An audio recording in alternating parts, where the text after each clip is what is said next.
زندگی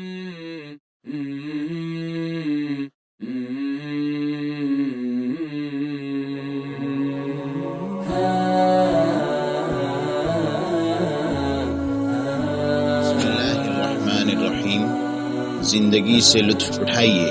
سبق نمبر 89۔ لوگوں کی باتوں کی پرواہ نہ کیجیے۔ اعتراض اور برائی کرنے کے اعتبار سے بھی لوگوں کے الگ الگ مزاج ہیں۔ کچھ لوگ واقعی خیرخواہ ہوتے ہیں، سچے دل سے خیرخواہی کرنا چاہتے ہیں، لیکن نصیحت کے فن سے ناواقف ہوتے ہیں، لہذا ان کا انداز آپ کو مڑلیس کر دیتا ہے۔ بعض حسد کرنے والے ہوتے ہیں جن کا مقصد ہی آپ کو دکھ پہنچانا ہوتا ہے۔ بعض نصیحت کرنے والے یوں ہی جاہل ہوتے ہیں، بغیر سوچے سمجھے جو منہ میں آئے کہتے رہتے ہیں۔ ایسے لوگ خاموش ہی رہیں تو بہتر ہوتا ہے۔ تنقید بعض لوگوں کی طبیعت کا حصہ ہوتی ہے، وہ زندگی کو ہمیشہ کالے چشمے سے دیکھتے ہیں۔ روایت ہے کہ جوحا عربی ادب کا ایک مزاحیہ شخص گدھے پر سوار تھا، اس کا لڑکا ساتھ ساتھ چل رہا تھا۔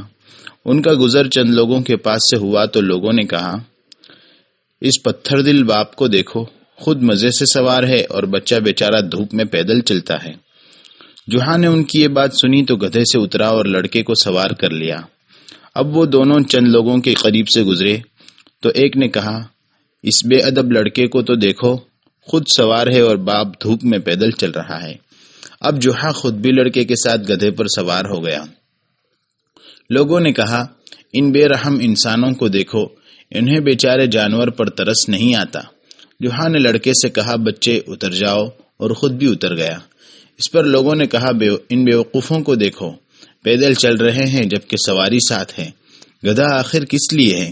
جوحا چیخا، لڑکے کو ساتھ لیا اور دونوں نے مل کر گدھے کو سر پر اٹھا لیا۔